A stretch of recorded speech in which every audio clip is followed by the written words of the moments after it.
Es que estoy en dos reuniones aquí Ya me salí, no, si estoy y ahí en todavía. una de la oficina, profe. Está Entonces, molestando harto el tiempo hoy. Andrés Cárdenas. Andrés creo que era el que se había sumado antes de... Sí, sí, señor, había entrado antes, pero no había nadie, entonces salí, volví, entré. Fernando, tienes la mano levantada, dale. No, yo creo que acá estamos los que estamos y sobramos los que sobramos, ¿no, profe? Yo también estoy Listo, acá me junto en desconecté. una... Deme un segundo que me desconecté el audífono, pero ya estoy con ustedes, deme un segundo. Estoy acá, estoy acá. Elber, ¿qué tal? Deme un segundo que se me desconectó el audífono, ya me vuelvo a conectar con él. A ver si lo logro.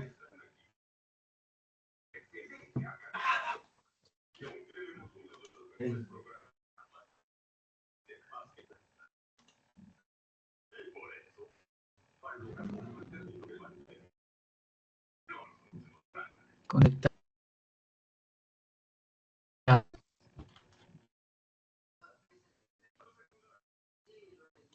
¿Me escuchan? Por favor, ¿me confirman? Creo que el audífono ya está funcionando. sí, profe, lo Ahora sí, escuchamos. ahora sí. Súper, bien. Bueno, estimados estudiantes, mil gracias otra vez por venir, por estar en este espacio académico. Ya te doy la palabra, Fernando. Hago la introducción en esta palabra. Hoy es el sexto CIPAS del curso de epistemología en este periodo 16.1. Hoy es 7 de abril del 2025. Empezando directamente con Natasha, en el que disponemos que la Caja no podrá aportar recursos Fernando, adicionales te por el recomiendo, 30%. o quienes tenga Josué, apagar el micrófono mientras no lo estén usando. Mil gracias. Listo, profe, ahí lo apago. Josué, mil gracias, te agradezco. Bueno, este sexto CIPAS, epistemología, tiene que ver básicamente o de manera explícita, si se quiere, con la tarea número 3, a propósito de la clasificación de las ciencias. Por supuesto que seguiremos hablando de las características de la producción científica, por supuesto que seguiremos hablando de epistemología, que son las dos tareas anteriores, pues por supuesto que sí, ¿sí? Pero básicamente va a girar en la tarea número 3, la clasificación de las ciencias. Estas ciencias, ciencias experimentales o ciencias naturales o ciencias positivas, el mismo nombre, me parece a mí, las tres, se refieren a una misma manera de hacer ciencia. Y por otro lado, las ciencias sociales, que aunque algunas de ellas asumen el método, la apuesta a las ciencias naturales, las ciencias sociales se caracterizan, si se quiere, por una metodología o unas metodologías, porque no hay una única metodología en las ciencias sociales, de hacer ciencia.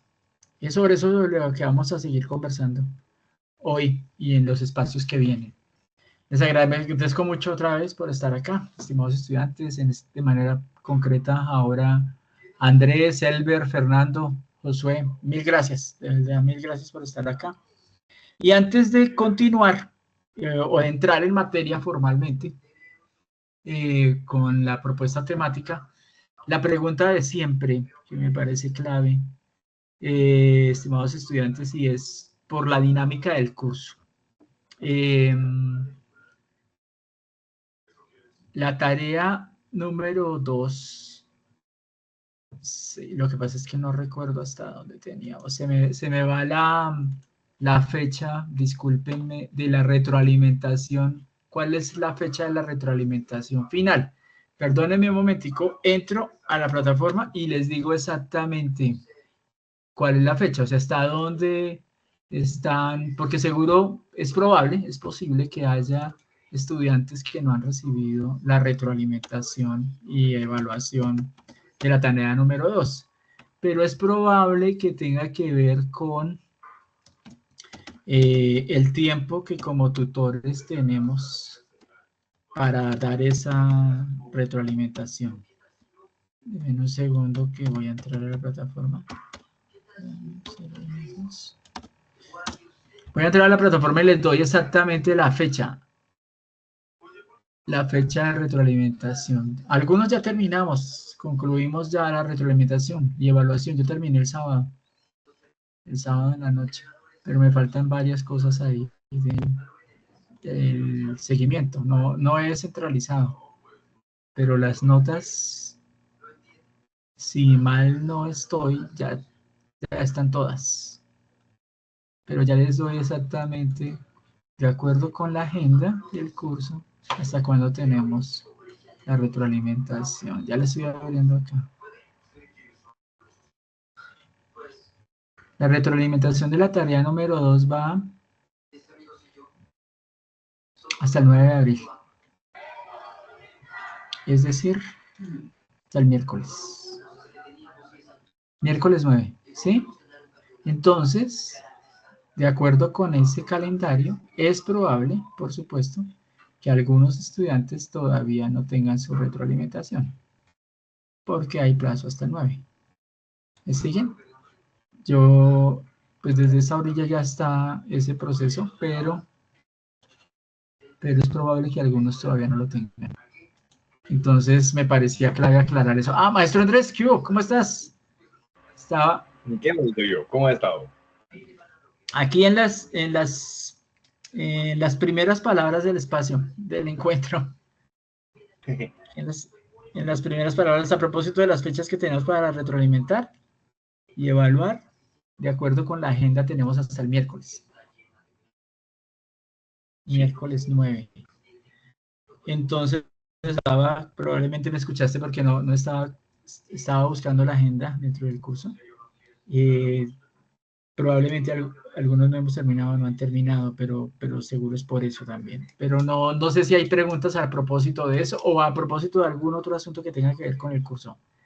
Estimados estudiantes, antes de que abordemos junto con Andrés y ustedes, por supuesto, esta conversación hoy. No sé si hay algún comentario o el mismo maestro Andrés, si hay algún comentario a propósito de eso. Profe, es una cosita, profe, es que Sí, José. imagínese que a mí me pasó algo, y no solo con la clase de epistemología, sino con todas las materias, que a mí me salía en la plataforma la entrega de las actividades de la mayoría de la actividad 2 el 16 de marzo.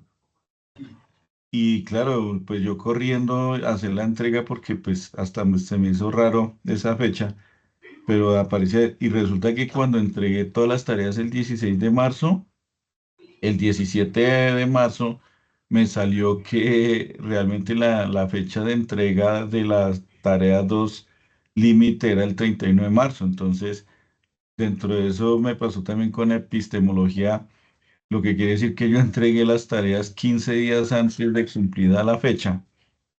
Entonces, no sé, profe, si de pronto al interior de ustedes tengan la opción de que allá donde manejen la parte técnica de las plataformas se hicieran esas validaciones porque pues nos ponen pues a correr, lógicamente entregar 15 días antes, pues dentro de todo punto de vista es bueno, pero entonces uno no puede programar sus tiempos, digamos, por esas fallas en la plataforma que presenta en la universidad. Revisemos, si te parece, Josué, de manera concreta en lo que tiene que ver con el curso de epistemología, porque me parece pues clave la observación, hermano. Y en ese sentido me parece clave que revisemos lo que aparece por plataforma de manera concreta en el curso de epistemología. Josué, ¿me parece? Sí, listo, profe. Permíteme un momentico, yo estoy compartiendo pantalla, creo, en lo que me aparece a mí por el entorno, ¿sí? ¿Se ve la pantalla compartida? Sí, señor. Entonces, mira, para la tarea 2, sí, mira, el foro de discusión está, el foro de discusión de la tarea 2 estaba entre el 17 de febrero y el 30 de marzo, que efectivamente es el día en que un día antes de, sí, el 30 es el día del cierre. Veamos Exacto, la profe. fecha de la tarea. Exacto. Mira. Mira la fecha en que yo la entregué. Yo la entregué el 15 porque salía como fecha límite el 16 y así pasaba con todos los cursos. Entonces yo Pero tan entregué el raro 15. porque mira, Sí, Mira lo que me aparece a mí aquí en plataforma. Tarea 2, características de la producción científica, que es el espacio por donde ustedes entregan la tarea.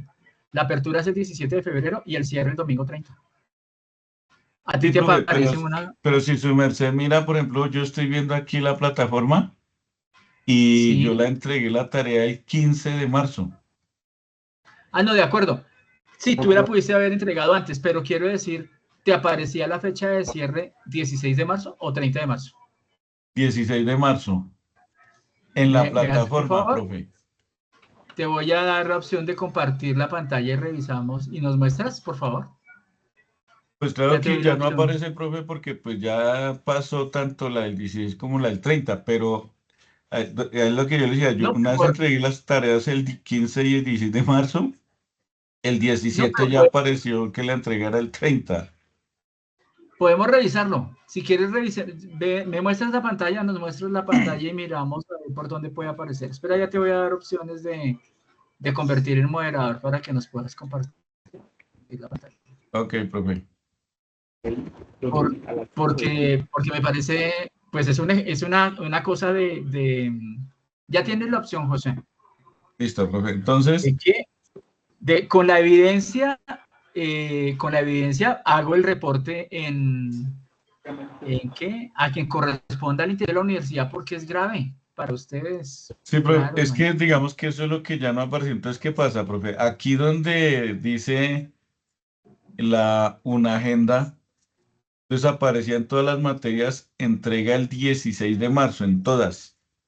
Por eso yo entregué, imagínese, profe, entregué el 15 de marzo la de epistemología y de hecho usted ese día me reportó que, digamos, como que la entrega y de todas las materias las entregué el 16 de marzo porque aquí en esta parte aparecía fecha de cierre 16 de marzo. ¿Te Resulta puedo que pedir un la, favor? ¿sí? José, discúlpame, te interrumpo. En la parte superior, ahí donde están las indicaciones de chat, gente, participar, reacciones, ¿las ves? En la parte de arribita del team. En el team. En el team, ya, profe, un Sí, segundito. ahí donde dice controlar, chat, anticipar reacciones como esas. Ahí. Ahí donde dice vista, le das clic Listo. a vista, vas a más opciones, despliegas más opciones y en más opciones colocas pantalla completa, por favor. Exacto. Ahora sí muéstranos la pantalla, la del entorno para revisar lo que me estás diciendo. Es que Sí, la estaba profe. viendo muy pequeñita. Puedes preguntarle, profe, un segundo, es que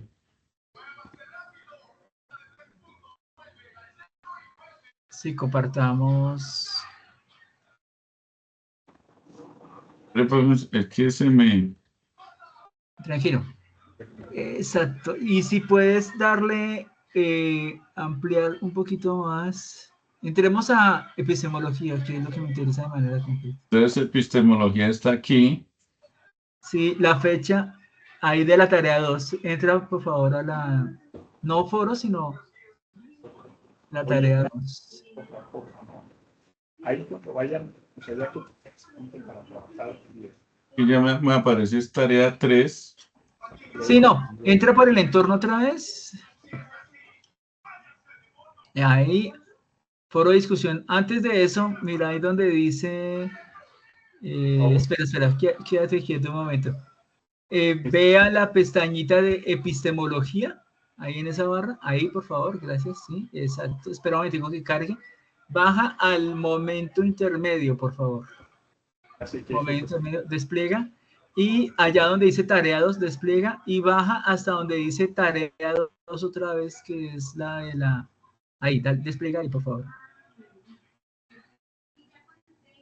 Y quédate un momento. Mira, ahí está la fecha, 30 de marzo. Es que esa es la fecha que hay que revisar, Josué, para todas las asignaturas. Muy probablemente, mira, ahí está Ok, la fecha de o sea inicio. que es entrar por este lado y ahí aparece la fecha, independiente de la que aparezca en el, como en la pantalla inicial, o sea, en esta. Sí, amigo. Incluso hay es que hay que revisar al momento de tener que ver con un curso porque esas son las reglas del juego, ¿sí? ¿Cuál es? La agenda. Tú entras, ahora si quieres entramos un momentico a la agenda. No, y en la agenda sí, profe, es que yo como no antes no miraba la agenda, No, la resulta que la agenda es... agenda sí está bien porque dice en epistemología, dice 30 de marzo, mire. Claro. Y esa agenda está sincronizada con lo que está dentro del curso. Y Sí. dentro del curso, la entrega de la tarea, ahí está clarito, 30 de marzo. Ujú. No, y profe, y Otra es que agenda, sí había algo rarísimo, ¿y sabe por qué? Porque mire, le muestro, le voy a mostrar las fechas de entrega de mis tareas.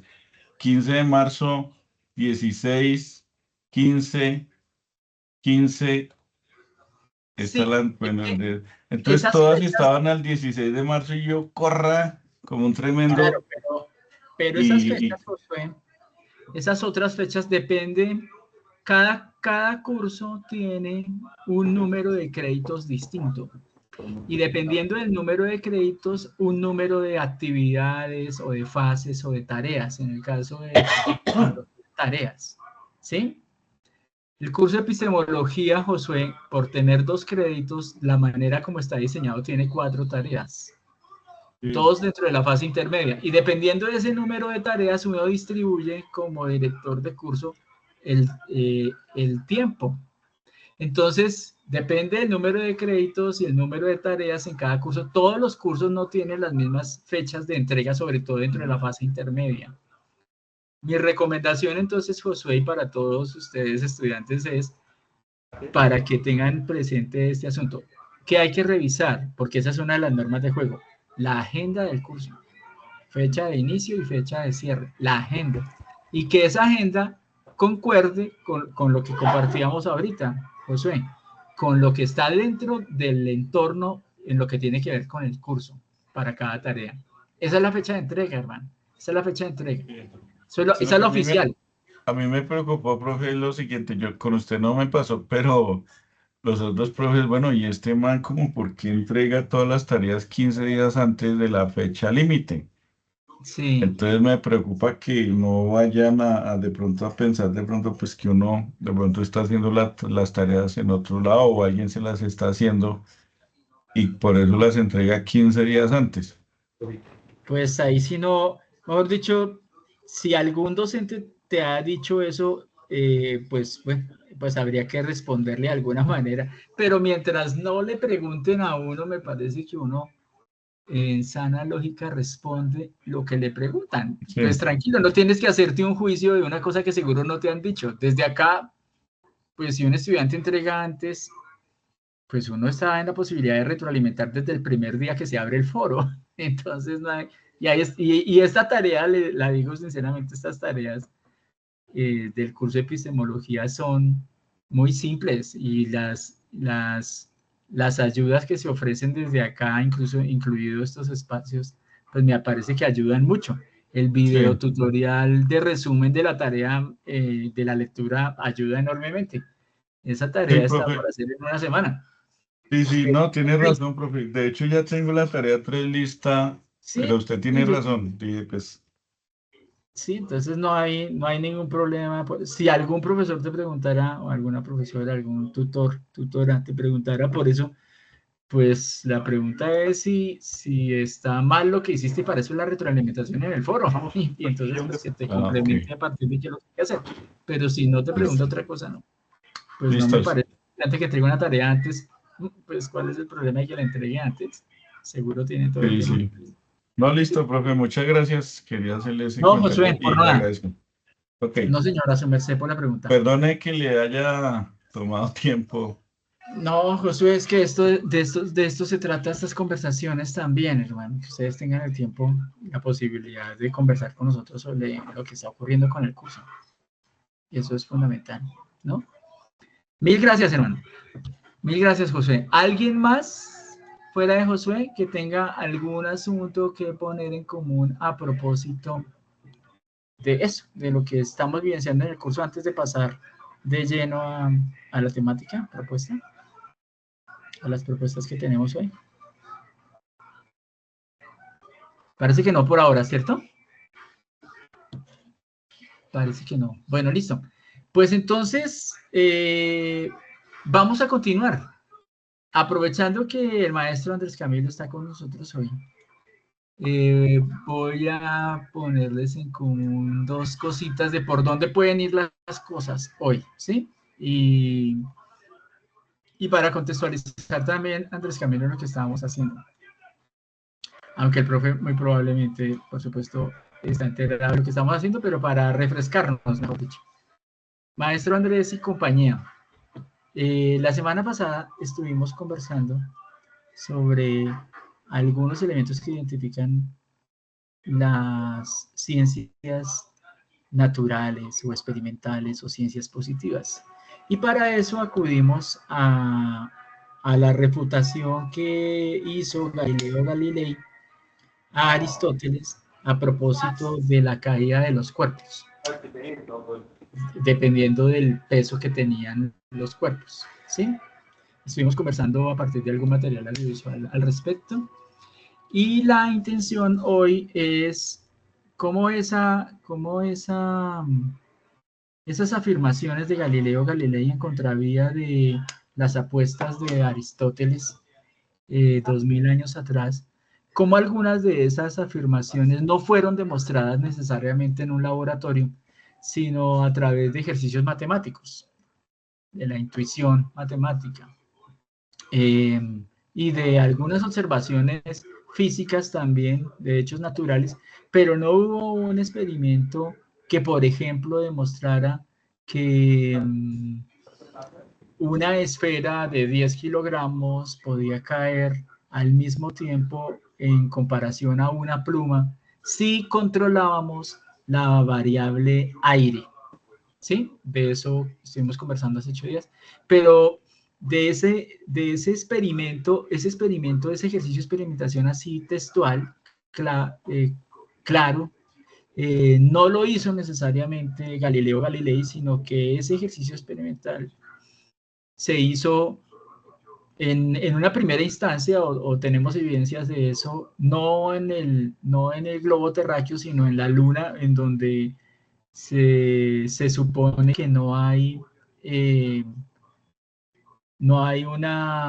gravedad, y entonces la variable aire no cuenta, y por eso estos dos cuerpos pueden llegar a caer a la vez, al mismo tiempo.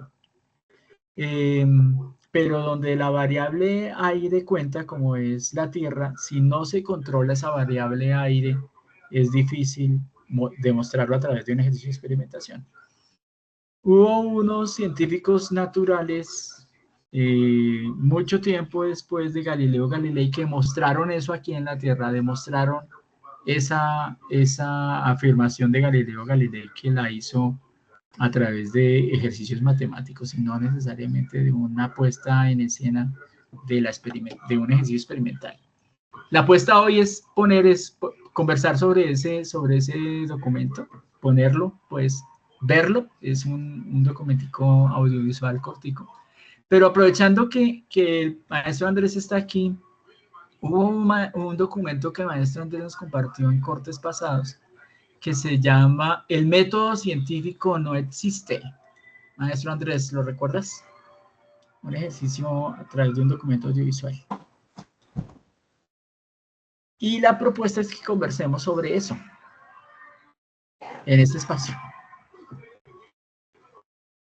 De la mano del maestro Andrés, que nos propuso aquella vez ese texto, ¿sí? Se llama de esa manera: el método científico no existe. Y hay algunas argumentaciones a propósito de eso en un documento, insisto, audiovisual que propuso el maestro Andrés. Esa sería la propuesta para hoy, en el tiempo que tenemos. Quizá podemos avanzar algunas otras cosas, pero por ahora eso sería como lo grueso para seguir hablando de esta manera de hacer ciencia del lado de las ciencias naturales o las ciencias experimentales o ciencias positivas. Esa sería la cuestión. Andrés Camilo, no sé si me escuchan. ¿Cómo ves la cosa? Por ahí podría ser. Ahí te oigo. A mí me gustaría. Entonces, presentamos el video. O sea, es de 10 Sí, minuticos, si no estoy mal, ¿cierto? sí, vamos a mirar primero lo de la demostración, el hecho en la Tierra, ¿no? De la caída de los cuerpos, a la vez controlando la variable aire, ¿sí? O la fuerza que ejerce, la resistencia que ejerce el aire sobre los cuerpos. Vamos a mirar eso primero, lo conversamos un poquito y luego vemos el otro documento, Andrés, para conversar sobre esa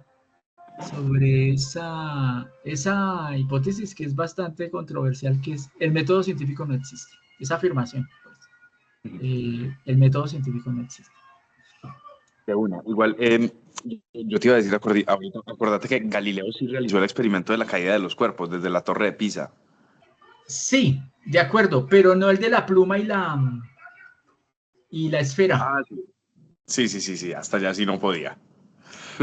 No tenía el laboratorio, porque es necesario controlar la variable. No tenía el laboratorio para hacerlo. Pero sí, no, de acuerdo. Ese fue el que vimos, desde la Torre de Pisa. Sí, la caída de la esfera de 10 kilogramos y la de 1, ¿no? Sí, esa sí lo vimos. Pero la otra no tenía la manera de hacerlo. Entonces lo vamos a ver cómo se recrea eso, cómo se hace aquí en la Tierra, porque se hizo por quienes estos astronautas que estuvieron en la Luna lo hicieron, pero la variable aire no importaba porque allá no hay gravedad, ¿no? Entonces, mostrarlo allá era relativamente, entre comillas, fácil, pero aquí en la Tierra no. Se hizo mucho tiempo después. ¿Sí? Es eso. Seguro hay verdades en la ciencia que no han sido demostradas. ¿Y cómo así entonces que no han sido demostradas y son verdades? Verdades de la ciencia natural. Esa es una pregunta que me parece que vale la pena revisarla. ¿Sí? Que habla de su objetividad, de su universalidad, de su, ¿qué podríamos decir? Sí, de la evidencia, si el hecho natural no está demostrado, por ejemplo. ¿Sí? Si el hecho natural no está demostrado. Bueno, esas pueden ser algunas preguntas alrededor de este experimento. Entonces vamos a poner en común ese texto primero y luego lo conversamos, si les parece. ¿Hecho? Bueno, de nuevo bienvenidos y bienvenidas. Me da mucho gusto que estemos por acá en la posibilidad de conversar ¿sobre qué? Sobre epistemología para qué. Entonces, ya les comparto el documento. Permítanme un momentico. Voy a abrirlo primero. Voy a suspender mi micrófono y mi cámara un momento y luego ya se los pongo.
Galileo's experiment was simple. He took a heavy object and a light one and dropped them at the same time to see which fell fastest.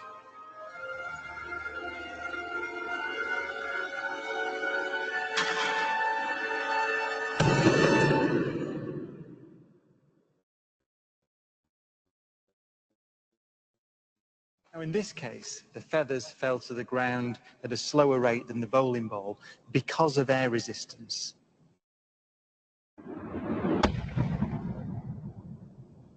So in order to see the true nature of gravity, we have to remove the air.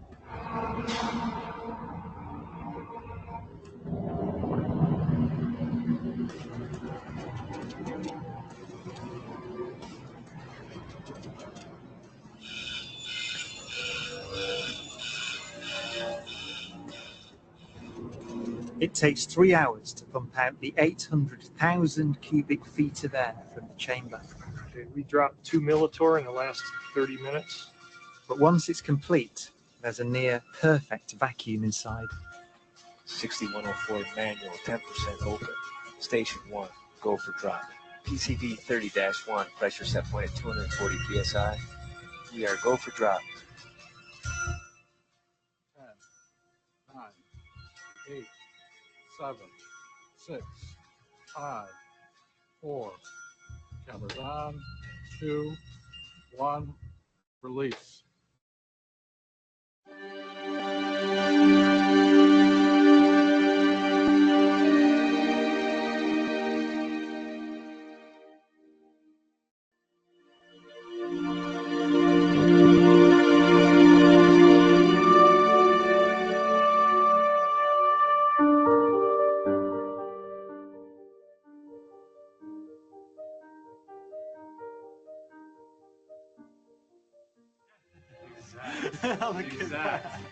They came down exactly the same. Wow. Look. Look at how they hit.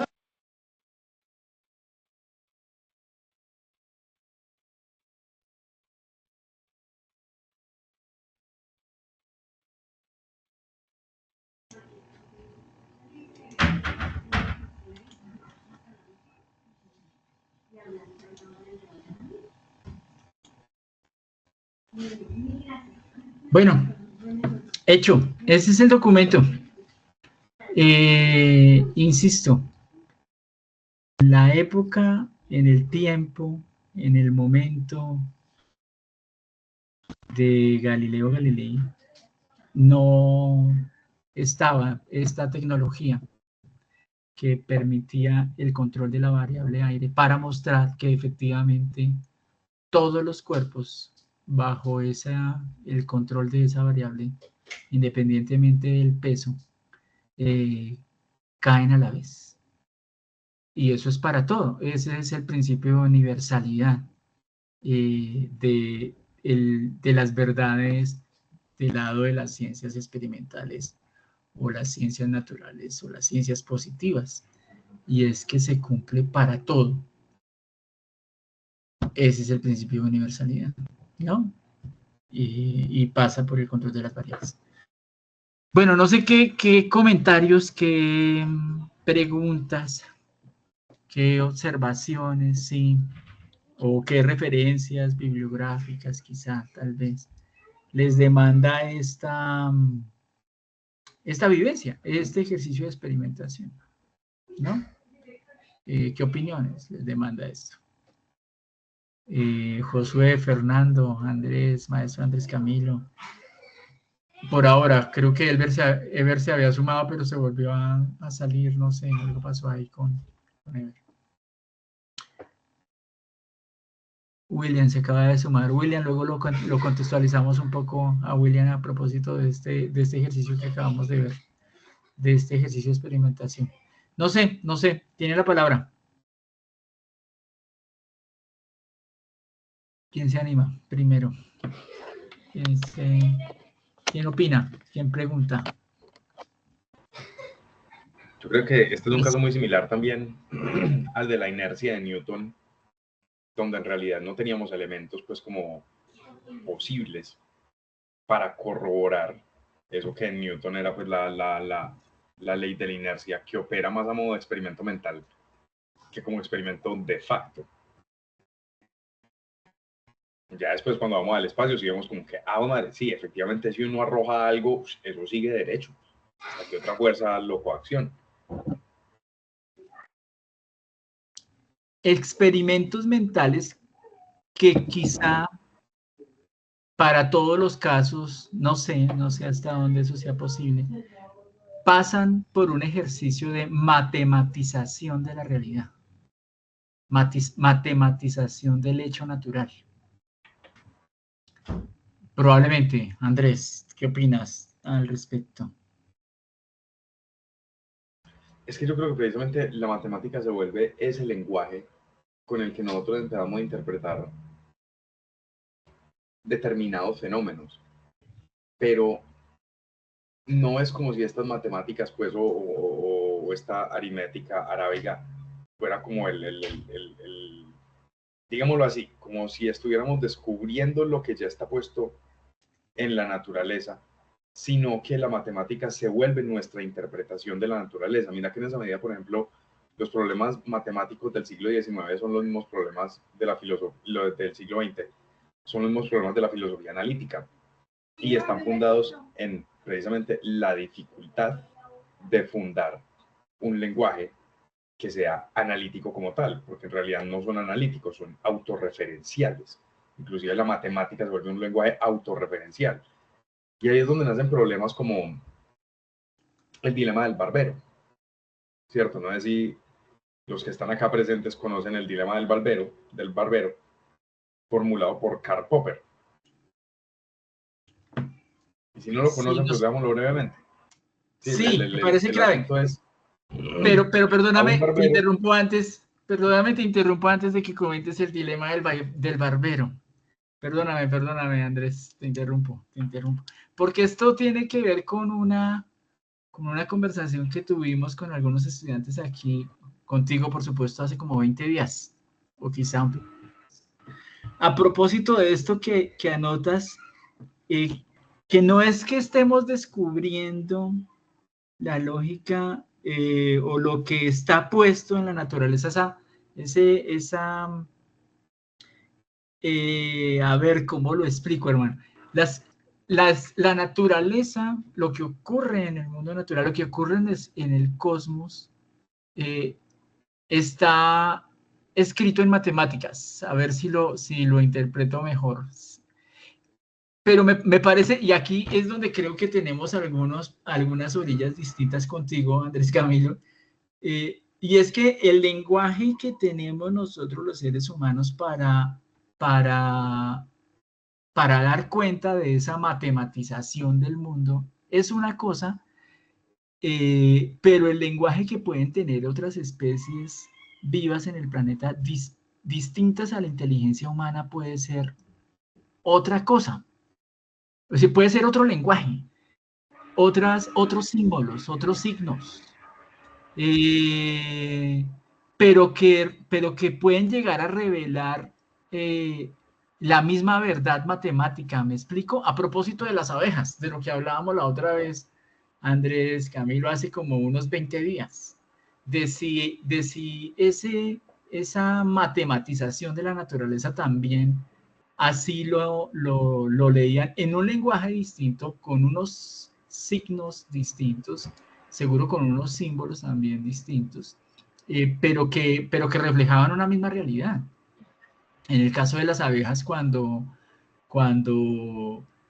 se cambian, por ejemplo, de panal, cuando deciden trasladarse a otro lugar, esa matematización que hay en el cosmos, que también puede ser leída por una inteligencia distinta a la inteligencia de los seres humanos, pero que es como un idioma distinto. ¿Me explico, Andrés Camilo y compañía? Que nosotros hablaremos en español y otros hablen en inglés, tienen desde distintos lenguajes, desde distintos signos, también la manera de acercarse a esa realidad. ¿Me explico? Andrés Camilo y estimados estudiantes, que creo que tú anotabas, no, el lenguaje matemático es exclusivo de los seres humanos. Y ahí lo que yo digo es que precisamente vos puedes interpretar la realidad desde diferentes lenguajes, inclusive en esa medida las delimitaciones de campo también nos sirven como lenguajes para interpretar la naturaleza, es decir, la química es uno, la física es otra, ¿cierto? Pero lo que hacen las abejas no es matemática, matemática es lo que hacemos nosotros.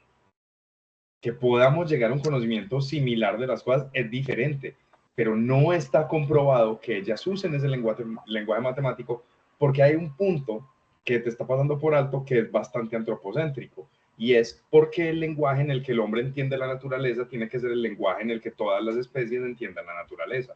¿Por qué tendría la necesidad la abeja de llegar a la matemática? Hay una manera de interpretarla distinta. Tiene un lenguaje distinto, las abejas. Sí, pero eso no implica que ese lenguaje sea matemática. Yo no estoy negando que ellas interpreten el mundo. De hecho, ellas tienen lenguaje y yo he defendido que ellas tienen lenguaje. De hecho, pues, claro, tienen un modelo de comunicación, inclusive, pues, que es bien complejo. Pero pasa lo mismo a lo que pasaba con los griegos, y es que los griegos no hacían geometría como la vemos nosotros en el colegio. Un número griego es pi, y pi, más que ser una representación de 3,1416, era una proporción. Los números griegos eran eso, y no operaban bajo el principio fijo aritmético de los números arábigos de tener una posición en una tabla determinada, sino que ellos jugaban con las proporciones. Entonces pi en sí era un número que marcaba una proporción del radio frente a la circunferencia. Y asimismo tenían muchos números propiamente griegos. Pero la interpretación árabe es otra cosa. Entonces es lo mismo pensar que los griegos no pudieron haber hecho geometría en proporciones porque tenían que llegar a la matemática árabe. Y claro, ambos estaban hablando de principios del mundo, pero en lenguajes diferentes, porque el hecho de que haya un lenguaje para interpretar el mundo no implica que ese lenguaje sea matemático. Bueno, podríamos dejarlo en suspenso por ahora, mientras ubico el documento en donde se explica eso, Andrés. El documento es de esta serie de Cosmos, otros mundos posibles. Lo que pasa es que yo lo que te estoy diciendo es que yo no entiendo por qué estás poniendo en mi posición como si yo estuviera diciendo que las abejas no tienen un lenguaje. Yo sí digo que las abejas tienen un lenguaje, lo que digo es que ese lenguaje no es matemáticas. Pues ese lenguaje, es decir, si vos pones a una abeja frente a una ecuación, va a estar tan perdida a como si la tiras en medio del vacío. Ese lenguaje bueno, no sí, es pero es que esa ecuación es dentro del lenguaje de los seres humanos. Ese es el lenguaje matemático de los seres humanos. Bueno, sí, de acuerdo, puede que no se le llame lenguaje matemático, pero llegan pueden llegar al mismo asunto. Claro, y ahí es cuando te digo que es más antropocéntrico pensar que para llegar a ese punto, el único medio del cual ellos cuentan es el del cual contamos nosotros. Y es cuando te digo precisamente que estás poniendo la reflexión de la razón del hombre para poder comprender el mundo y no estás dejando que el mundo hable en sus propios lenguajes. Sí, bueno, por eso te digo que lo vamos a dejar en suspenso. Voy a buscar el material no seguro para la sesión de ahora, sino para una siguiente sesión. Andrés Camilo, que me parece interesante eso. Pues más allá de esta conversación sobre la clasificación de las ciencias, ¿no? Me parece interesante a propósito de la pregunta de si nosotros los seres humanos somos los únicos que producimos conocimiento científico. Y si no hay ciencia y no ha habido ciencia por fuera de los seres humanos, incluso antes de nosotros. Que a mí me parece que sí, me parece que hay un lenguaje en la naturaleza, en el cosmos, hay una inteligencia que produce un conocimiento, que produce saber. Nosotros lo llamamos ciencia, del lado de la epistemología. Pero esa producción de conocimiento que consideramos de científico no es exclusiva de seres humanos. No es exclusiva de seres humanos. Me parece que hay conocimiento científico, aunque nosotros exclusivamente llamemos a ese tipo de conocimiento el nuestro, ¿no? Lo que producimos nosotros como seres humanos. Hay un conocimiento científico que no es producido por seres humanos y ha existido por millones de años antes que nosotros. Y está en relación con esto que estamos conversando del lenguaje matemático, si es exclusivo de seres humanos o no. Me parece que hay otras inteligencias que están en esto, ¿sí? Bueno, y pues es una cosa que he leído de ese documento de Cosmos, otros mundos posibles. En la nueva versión de Cosmos, de este discípulo de Carl Sagan, de apellido Tyson, no recuerdo ahora el nombre. Pero está ahí en el tintero. Podemos volver sobre eso para conversarlo otra vez con los estudiantes en otra ocasión. Hoy no creo que alcancemos. De hecho, ahí les dejé en el chat para que entiendan este punto de la matemática como un lenguaje, ¿sí? Les dejé un videito que habla sobre esto, una falla. Andrés, se te cortó la... ¿Qué estás ahí? Listo. Entonces, ¿Será que tienes abiertas? Ya. Sí, le voy a dejar el videito ahí, que se llama Las matemáticas tienen una terrible falla, y es precisamente esa autorreferencialidad, que es la misma autorreferencialidad de la que adolece, digamos, el lenguaje este que estamos usando en este momento, articulado propositivo. Y les dejo también, a ese propósito, una nota del diario donde aparece, donde hablan sobre una investigación que realizaron con abejas y bonobos, donde hablan precisamente pues, de la capacidad de transmitir conocimiento acumulado de generación en generación, que nosotros pensamos pues que era un asunto como netamente humano, digámoslo, en la medida de que así es que nosotros delimitamos y construimos cultura, ¿cierto? De generación en generación, en los procesos de transmisión de conocimiento. Y resulta que eso también pasa en las abejas y en los chimpancés. Súper, no somos los únicos que producimos conocimiento, sí, me parece genial. Sí, y totalmente de acuerdo contigo. No somos las únicas especies, ni en el planeta, ni en el cosmos, que tenemos una inteligencia. Hay otras especies vivas, inteligentes en el universo. No somos los únicos. Sí, y en ese sentido totalmente de acuerdo, Andrés Camilo. Pero nada, ¿ustedes qué opinan? Josué, Fernando, Andrés, Elber, de esta, tanto de este control de las variables, de este ejercicio de experimentación que se lleva a cabo después de la muerte de Galileo Galilei, de esta, pues porque pasaba por eso, ¿no? Lo que hace Galileo es un experimento mental, seguramente a través de la matematización de la realidad, y eso es lo que nos lleva de alguna manera a esta conversación con Andrés Camilo. ¿Ustedes qué piensan de eso, estimados estudiantes? Y a propósito de lo que ustedes estudian, administración de empresas o técnica, ingeniería de sistemas al interior de la UNAD, pues ¿cómo ven esto, por ejemplo, esta producción del conocimiento en relación con las matemáticas? Porque me imagino ustedes como ingenieros, ingenieras dedicados a las ciencias naturales, pues ven mucha matemática. ¿Ustedes qué opinan de eso? Andrés, Elber, Fernando, Josué.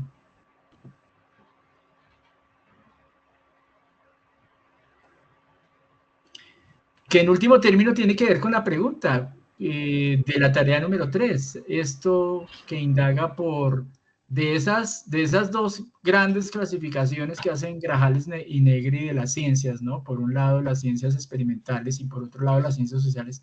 Claro que Grajales y Negri anotan en el texto que las ciencias sociales no son ciencias, son pseudociencias, seguro lo han visto en el texto, ¿no? Las únicas ciencias son las ciencias experimentales según el texto de Grajales y Negri. ¿Ustedes qué opinión tienen a partir de esta exposición que estamos haciendo con Andrés, de estas reflexiones, de esta conversación sobre estos experimentos mentales que pasan por la matematización? ¿Ustedes qué opinión tienen de eso? ¿O qué preguntas? También frescos, no hay ningún problema. Seguro estas cosas a veces son un poco confusas. ¿Qué opinan de esto? Josué, Fernando, Andrés, Elber.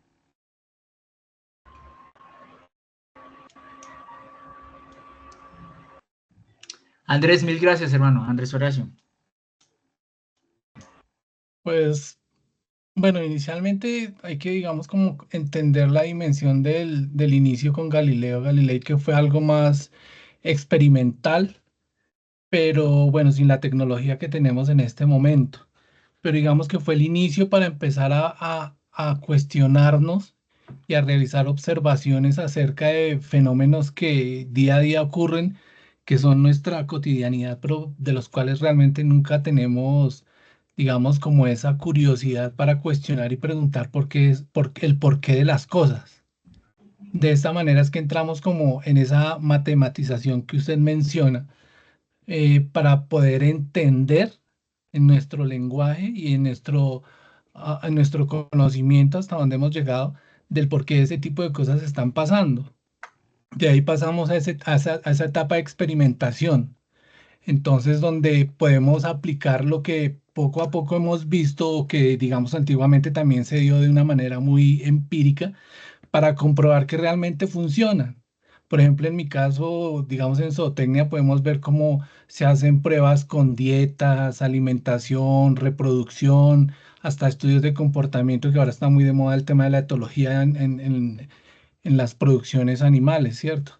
Y ahí podemos pasar a comprobar que realmente esos experimentos sí funcionan o no funcionan.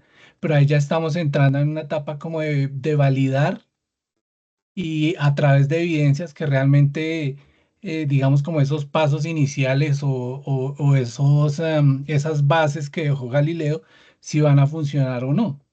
Y posterior a eso, digamos que ahí entramos en lo que hablábamos anteriormente en las otras conversaciones, de cómo era, de por qué la carrera aplicaba el conocimiento científico. Entonces entramos en una etapa de sistematización del conocimiento aplicado a nuestra carrera. Y ahí vemos cómo entonces ese conocimiento realmente funciona, ¿cierto? Cuando los resultados a los que esperamos nos funcionan o no nos funcionan. Y ahí viene, detrás de eso viene una red, digamos como una bola de nieve con eso. Viene un tema de aplicación de esas prácticas, de la famosa mejora continua, de acumular más conocimiento y poco a poco ir verificando con experimentos cómo las cosas se nos van dando. Pero digamos que lo que hizo Galileo fue la base inicial, no solamente digamos como para la física, sino de ahí en adelante si nosotros tenemos digamos que podemos optar por esa aplicabilidad de ese conocimiento en adelante en nuestras ciencias. Ahí va digamos como como le digo yo, como la necesidad de cuestionarnos y la necesidad de verificar que las cosas sí funcionan como nosotros pretendemos que funcionan. Súper. Andrés Horacio, mil gracias, hermano. No sé si hay alguna otra opinión en medio o incluso, maestro Andrés Camilo, no sé, a propósito de lo que plantea Andrés Horacio también, en esta cosa de la clasificación de las ciencias. No sé si hay algún otro asunto, Josué, Fernando, William. Para que entienda que esta discusión que tenemos sobre la matemática es relevante, ¿cierto? Y es relevante precisamente para la clasificación de las ciencias. Es que hubo un momento muy crítico de clasificación de las ciencias, ¿sí? Que se dio el siglo pasado, y el cual consistió en la propuesta de un grupo de filósofos, físicos, matemáticos y demás personajes, pues muy ilustres en la ciencia de su tiempo, sobre la reducción de aquello que conocemos como ciencia, ¿cierto? En esa medida, terminan por consolidar lo que es el Círculo de Viena, y en ello, el modelo que proponen para la ciencia es el que es dado por la física.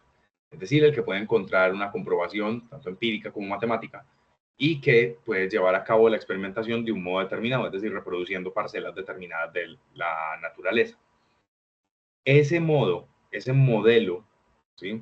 Y este movimiento se llamó propiamente fisicalismo, y fue que esta concepción de la física buscaba entonces abarcar todo lo que era ciencia, es decir, todo lo que vaya a ser ciencia de aquí en adelante se tiene que mover como la física, tiene que proceder como la física. Ese fue el intento de ellos, ¿cierto? A lo que aparecen varios personajes que les van a decir, no, momento, es que la ciencia es mucho más amplia, ¿cierto? Es que la ciencia tiene diferentes campos de aplicación y el modelo de ciencia que se usa también obedece a las necesidades de ese campo mismo. Entonces no es que todo tenga que proceder como la física, es que el proceder de la física es adecuado para la física, pero no lo va a hacer para la sociología, ni para la psicología, por ejemplo, ¿cierto? Esto aparece un concepto bien interesante defendido por Gadamer, que es la hermenéutica. Y bueno, a eso se le suman pues también los aportes que Karl Popper ya había realizado a este campo de la hermenéutica como tal. Y siendo Karl Popper pues un matemático de su época. Entonces el asunto es, hay ciencias entonces que van a quedar del lado más cercano a ese modelo de la física y es lo que vamos a conocer comúnmente como ciencias exactas. Y de otro lado vamos a tener lo que no cabe propiamente en ese modelo, sobre lo cual no podemos experimentar, sobre lo cual no podemos experimentar al modo de la física, ¿sí? Lo cual no podemos predecir, sino que bajo este título de la hermenéutica, por ejemplo, lo que se hace es darle un modelo a las ciencias humanas donde el resultado esperado no va a ser la predicción de un fenómeno, sino la comprensión del mismo. Entonces, por ejemplo, en las ciencias humanas no nos interesa tanto comprender un fenómeno para repetirlo indefinidamente, sino ampliar nuestra comprensión al respecto. No se trata de predicción, sino se trata de yo predecir cuándo va a suceder la próxima revolución, por qué tal. No, se trata de comprender por qué han ocurrido las revoluciones, la particular de cada revolución y así, ¿cierto? Entonces, vean que este asunto de la matemática es bien importante también en aquello que conocemos pues como esta delimitación de las ciencias. Y Elber tiene la mano levantada. Elber, bien pueda. Súper. Elber, tienes la palabra. Muy buenas noches. Tengo problemas de conexión. No sé si me escuchen, si se pierde la voz. Mi aporte es el siguiente. Ocurre que, como bien lo dice Andrés, nosotros desde nuestro punto de vista humano, desde nuestro antropocentrismo, definimos ciencia y le colocamos unos límites y dijimos esto no es, esto funciona. Y pues lo demás no es ciencia. Sin embargo, uniéndome a lo que dice el profesor Eusebio, ocurre que uno, no somos los únicos animales ni la cúspide de la evolución. Manejamos algunos conceptos, sí. Por lo pronto, manejamos conocimientos, sí, pero eso no significa que a nivel de las especies naturales y por fuera, de pronto de las ciencias exactas, no haya conocimiento. Es decir, yo traigo un concepto que es la zoofarmacognosia. Eso básicamente que ocurre que en la naturaleza las diferentes especies animales hemos descubierto a lo largo del tiempo que el uso de ciertos vegetales, el uso de ciertos animales, el uso de ciertas combinaciones tanto de unos como de otros nos causa un beneficio en la salud. Entonces, por ejemplo, las hormigas, ellas tienen ácido fórmico y eso es lo que genera la inflamación, después la lesión cuando nos pican. Pero ¿qué ocurre? Algunos aves descubrieron que ese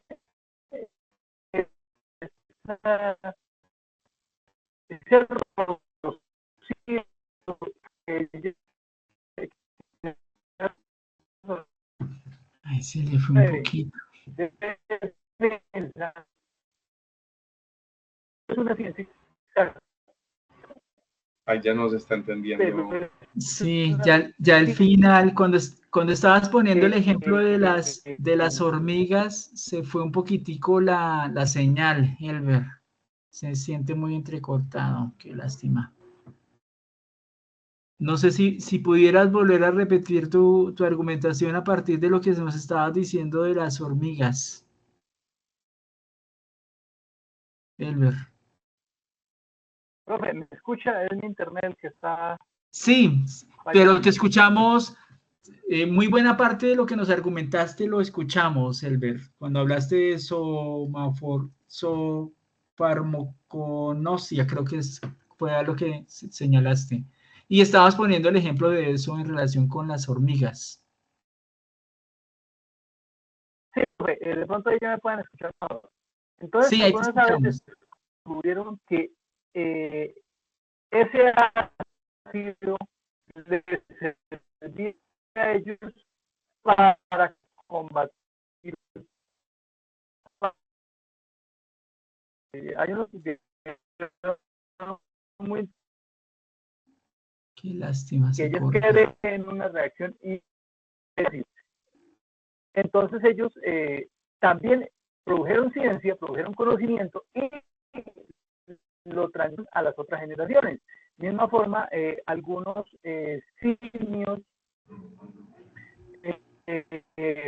grandes simios también que usan algunos insectos, algunos para eliminar parásitos. Otros ejemplares hacen amalgamas de diferentes plantas para purgas o para el dolor. Entonces, sí, por el momento nosotros hacemos ciencia, pero la naturaleza en sí misma también lo está haciendo. Súper.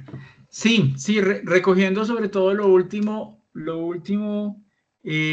afirmas a partir de algunos ejercicios de estudios, pues, que no solamente, o desde la zootecnia, no solamente nosotros los seres humanos producimos conocimiento científico, sino que otras especies vivas en el planeta así lo hacen también, ¿no? Recogiéndote un poco la idea, Elber, en medio de la última, en tu argumentación que se iba cortando, y señalabas algunos ejemplos que tienen que ver con eso, desde la zootecnia. Me parece que es reclave el asunto, Elber, mil gracias. Sí, es una pena que se nos haya cortado un poquito, pero creo que te recogimos el sentido de lo que nos estabas diciendo, sí, Elber. Súper. No sé si del lado de Josué, sí, de Fernando. El profe que nosotros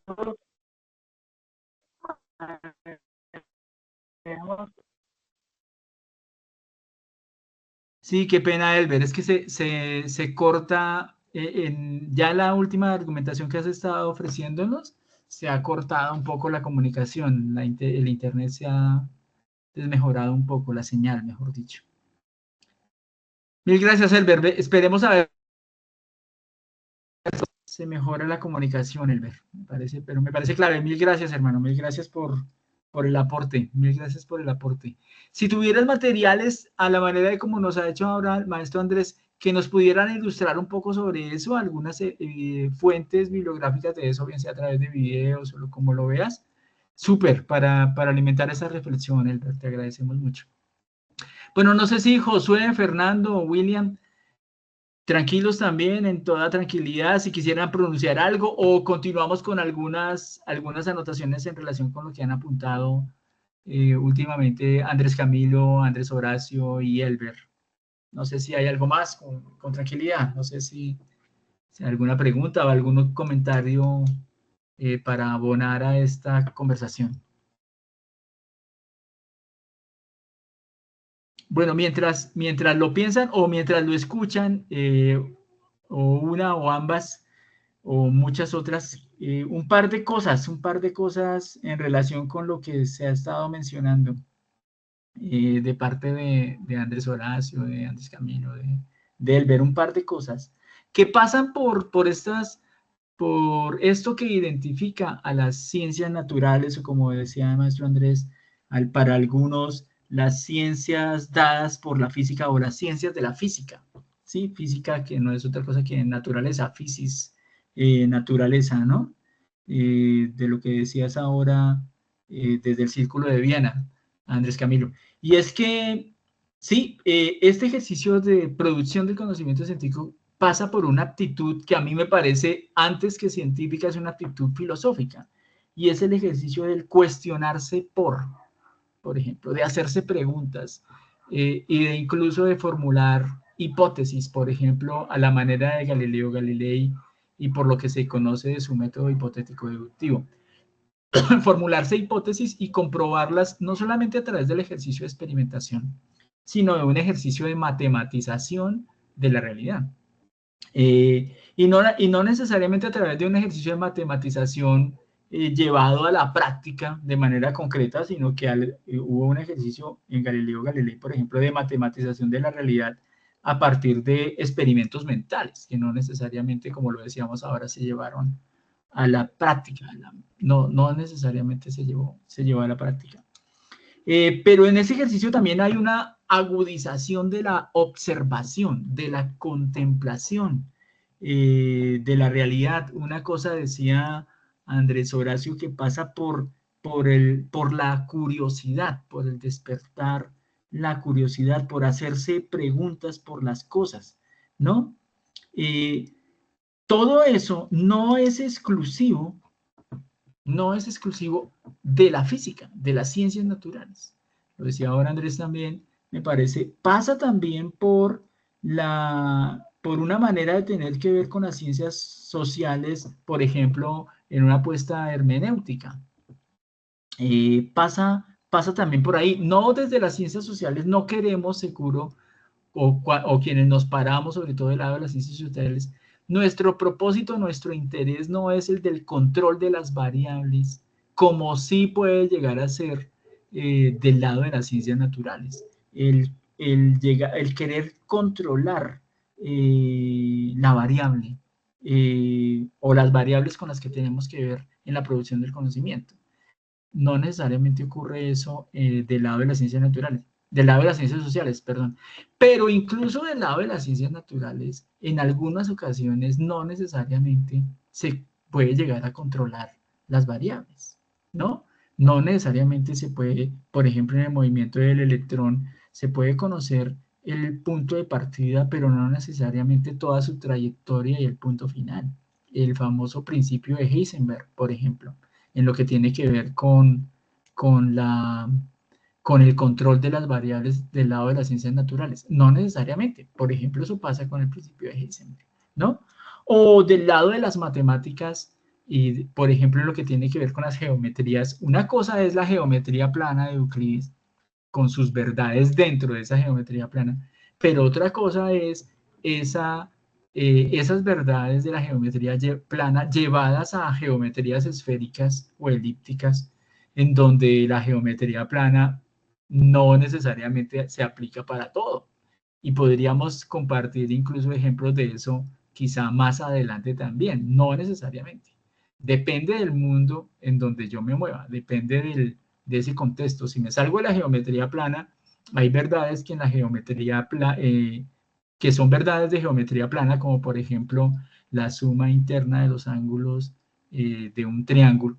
En la geometría plana no es más de 180 grados, pero si yo me salgo de esa geometría en las geometrías elípticas, puede llegar a ser mayor o menor la suma de los ángulos internos de un triángulo.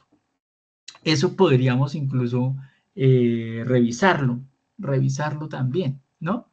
A través de algunas experiencias pues eso, de mirar cómo ocurre. Depende de la geometría donde me encuentre, no necesariamente las verdades para unas son verdades para todas. Eso también habría que mirarlo desde allí. Solo una cosita más a propósito de lo que se señalaba también del lado de Elbert, y es que la ciencia moderna, y es aquí donde me meto seguro en otra discusión, en otra orilla, y es que ciencia moderna no es la única manera de hacer ciencia, o mejor dicho, ciencia a partir de la modernidad para acá, y antes no hubo ciencia. Lo que hicieron los clásicos griegos, por ejemplo, como Eratóstenes, cuando midió a partir de un ejercicio muy agudo de observación, de matematización, de cuestionarse la realidad con la que tenía que ver, etcétera, etcétera, cuando midió la redondez de la Tierra con un palito, y mejor dicho, con un juego de triángulos, y la medida de las sombras que producen los cuerpos en distintos lugares del planeta. Esa experiencia de Eratóstenes para comprobar, para decir cuál era la redondez de la Tierra. Primero, que era redonda, y segundo, cuál era el perímetro posible de esa esfera, o de esa posible esfera, sí, más bien, cuál era su radio, etcétera, etcétera. Ese ejercicio es un ejercicio altamente matemático, de un ejercicio de experimentación también en algún momento mental, sí, también, ¿no? Pero a partir del análisis de algunos hechos en el tamaño de las sombras a determinado día y en determinados lugares. La sombra que proyectan los cuerpos en determinado día, a determinada hora, no es la misma en todos los puntos del globo, no es la misma. Y eso, esa observación, esa matematización de ese hecho lleva a un matemático científico natural, diríamos, clásico griego, allá por el 240 a.C., a mostrar la redondez de la Tierra, por ejemplo, y a calcular ¿qué? El perímetro de esa Tierra. Ese ejercicio de matematización, de curiosidad, de observación, de agudizar la observación. No, eso no es exclusivo de las ciencias naturales, de las ciencias experimentales, de la física. Puede ir más allá de ese ejercicio de experimentación, de contemplación de la realidad, de problematización de la realidad. No es exclusivo del lado de las ciencias naturales, ¿no? También está del lado de las ciencias sociales. Yo quería hacer ese aporte a propósito de lo que se expuso ahora del lado de Andrés Camilo, de Elber, de Andrés Horacio. 9:12. No sé si hay algo más. Nos quedaron esos documentos, Andrés, en el tintero, hermano, que yo creo que vale la pena retomarlos la próxima sesión. Sí, yo lo creo que nos sugieres que están en el chat. Yo creo que podría. es clave recogerlos. Bueno, es que el de la matemática es un poquito largo porque eso dura casi que media hora. Pero yo creo que podríamos empezar la próxima sesión con el método científico no existe. Bien, sí, exacto. Exacto, sí, por ahí podríamos iniciar la próxima sesión. Y bueno, de todas maneras están estas referencias para que las sigan explorando, pues más allá de la tarea, definitivamente, en esto de preguntarnos, epistemología para qué. Y eso que tiene que ver con lo que ustedes estudian formalmente en la UNAD, más allá de la respuesta a la tarea número 3, ¿qué tiene que ver con lo que ustedes estudian en la UNAD? Hombre, Andrés Camilo, mil gracias. No sé si de parte de los estudiantes hay alguna otra observación, algún comentario, a manera también de evaluación de lo que fue este espacio académico hoy, este CIPAS, este sexto CIPAS, dentro de este curso de epistemología. No sé si hay algo más del lado de ustedes, estimados estudiantes, ¿cómo vieron esto hoy? Bueno, no sé, algún comentario a manera de cierre.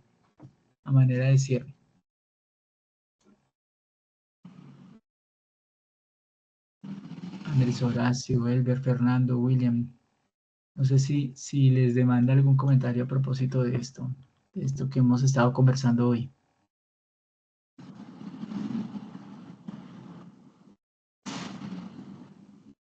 Parece que no por ahora. Parece que no. Bueno, pues nada, no sé, Andrés Camilo, si quieres despedir en esta ocasión este espacio académico. Bueno, como siempre, gracias a todos por participar y por darnos pues el espacio para poder conversar todos estos temas con ustedes y poder profundizar pues como de un modo más crítico en los contenidos del curso, que es también como lo que buscamos acá, es cierto, no limitarnos pues como a la lectura y tal, sino poner esto como en un debate más profundo. Súper, mil gracias Andrés Camilo, mil gracias estimados estudiantes de verdad por haberse acercado. Y nada, hasta dentro de 8 días esperamos compartir esta grabación mañana, para que no solamente, insisto, para la realización de la tarea número 3, sino en este proceso de formación académica, ¿no? De vida académica también, que tiene que ver con esta apuesta que hace la UNAD a través de los CIPAS. Mil gracias, cuídense mucho y muy buena noche de nuevo. Que descansen y hasta pronto. Mil gracias por todo. Una muy buena noche a todos. Hasta luego. Gracias. Chao, chao. Buenas noches, muchas gracias. Muchas gracias.